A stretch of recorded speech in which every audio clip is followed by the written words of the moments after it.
You know what really annoys me when playing a board game? It's when someone takes their sweet time every turn of the game. It's like when you play Monopoly and someone needs to think for 5 minutes every turn only to simply decide to roll the dice again. Or when there's someone who early in the evening drank too much and now constantly has to go to the bathroom. Or maybe you have one of those friends who constantly feels the need to use their smartphone during a game. Well, today's game is gonna solve those problems.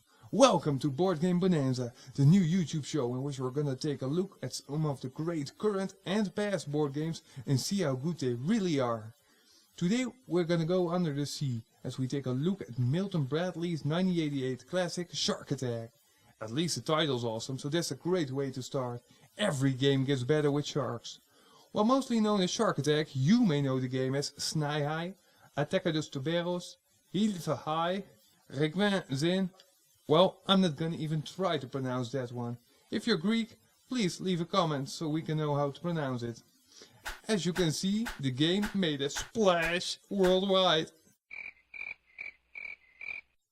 Okay, that was a horrible pun. It looks pretty basic. There's only one way to go, there are no special spaces or events you can trigger, and overall the board looks pretty... wait a minute. Surrounding the board are a crab and 3 fishes. Now, when you take a look at the first fish, he looks pretty scared, and rightfully so, but apparently he's the only one that's scared. The purple fish looks pretty laid back, considering the fact that he's swimming in a sea that's roamed by a giant shark. And the third fish takes it even a step further, by looking like he's taunting the shark. He's got some major balls. Like most board games, Shark Attack relies on dice to make movement nice. All the sides of the dice are colored, with the colors corresponding with the 4 fish you can use. What's peculiar about the dice is that one of them is dotted, while the other isn't. Why MB did this beats me, since both dice are treated equal. Since it's a 4-player game, the game comes with 4 generically colored fishes, 1 for each player. So, we have the board, the dice, but it still looks rather plain, even with those fish providing comic relief at the edges of the board. We need something more, something bigger, something like a giant mechanical shark. Now that is awesome. The shark looks absolutely great. He's mean, he's big, and his shape is pretty awesome too, making it look like the rest of his body is underwater. Even better is watching our plastic jaws in motion, since he really does make a swimming motion, going up and down and faster than you would expect.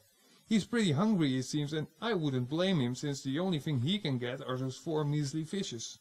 So, we've got our board, our fishes, the dice, plastic jaws ready for action. Let's play around to see how the game is played.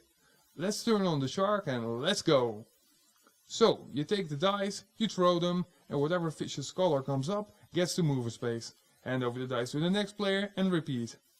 Yeah, it's not the most tactical game, but what makes it fun is how fast you need to be. The shark's constantly breathing down your neck, so you've got to throw the dice fast and quickly pass them through. I'm playing by myself, and even then I'm finished in about 1 lap. Shark Attack can be described as frantic fun, fit for young and old. It's a nice short game with basically just 1 rule, and it eliminates the need for some players to take a lot of time during their turns.